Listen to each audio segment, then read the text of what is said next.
Shalom Pak Bambang, saya mau izin bertanya, apa makna Yesus duduk di sebelah kanan Allah? Mohon pencerahannya.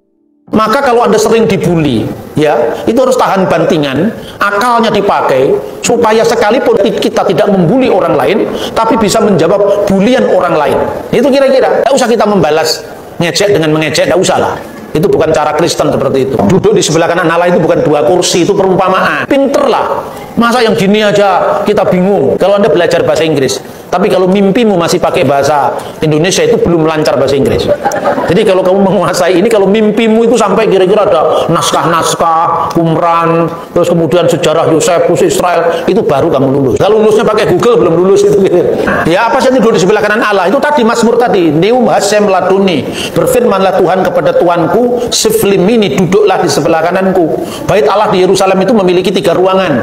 Ruangan pertama itu adalah tanda kehadiran Allah, Sekinah Ilahi, itu ruangan Maha Kudus. Lalu ruangan kudus, lalu halaman. Di dalam ruangan Maha Kudus itu sebelah kanannya itu istana Daud. Jadi duduk di sebelah kananku, Mesias itu kan menjadi raja, segala raja yang kekal. Itu artinya bukan artinya ada 2 kanan dan kiri, bukan. Tuhan kan nggak mengenal kanan dan kiri, atas dan bawah, karena Tuhan itu mengatasi ruang dan waktu. Jadi jangan membayangkan Yesus dalam kemanusiaannya. Itu menggambarkan apa? Kristus setelah bangkit dari orang mati, dia naik ke surga. Kemanusiaannya tetap ada, tapi kemanusiaan yang tidak lagi terikat oleh ruang dan waktu. Itu yang disebut tubuh surga. Nasrani itu artinya pengikut Yesus, orang Nazaret. Kristen itu pengikut Yesus yang adalah Kristus. Mula-mula Nasrani itu dipakai untuk orang Kristen berlatar belakang Yahudi. Jadi setelah Yosefus, ahli sejarah Yahudi abad pertama, kan mengatakan bahwa ada orang Saduki, orang Parisi, orang Nasrani. Tetapi Cornelius Tacitus menambahkan satu lagi, yaitu orang-orang pengikut Yesus dari Nazaret. Itu disebutkan juga dalam Kisah Rasul pasal 24 ayat 5. Bahwa Paulus disebut salah seorang dari sekte orang Nasrani.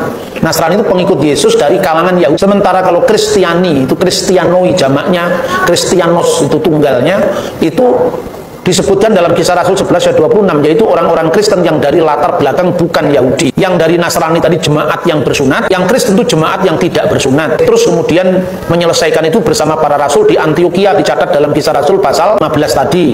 Utusannya dikirim untuk menyampaikan putusan para rasul di Yerusalem bahwa untuk orang-orang bukan Yahudi tidak berlaku hukum Musa, tapi hukum apa? 4 hukum yang disebutkan di situ sebetulnya hukum Nuh. Lalu setelah Petrus, kemudian muridnya namanya Ignatius dari Antioquia mendamaikan antara 2 kelompok Yahudi dan bukan Yahudi tadi. Kemudian disebutkan di sana sebagai apa?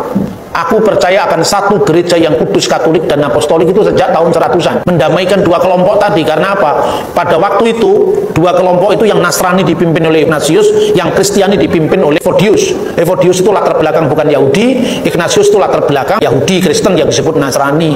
Tapi setelah akhirnya perkembangan kemudian mereka semakin bisa saling memahami, mulailah dikenal istilah satu gereja yang kudus, katolik, dan apostolik. Katolik itu belum menjadi nama gereja sekarang, itu masih menjadi kata sifat dari gereja, artinya satu gereja yang kudus, am, dan rasuli. Munculnya di sana.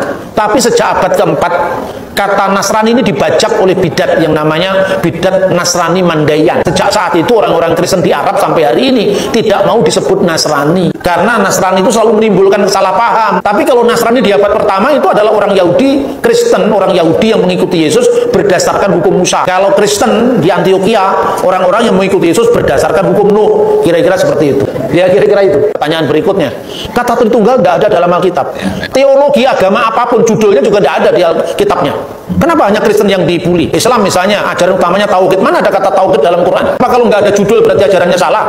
Oh, judul dipersoalkan, isinya gagal, Pak. Ya toh? Jangan mempersoalkan judul. Oke Pak Bambang, penjelasan Anda sangat mencerahkan dan menguatkan iman kami.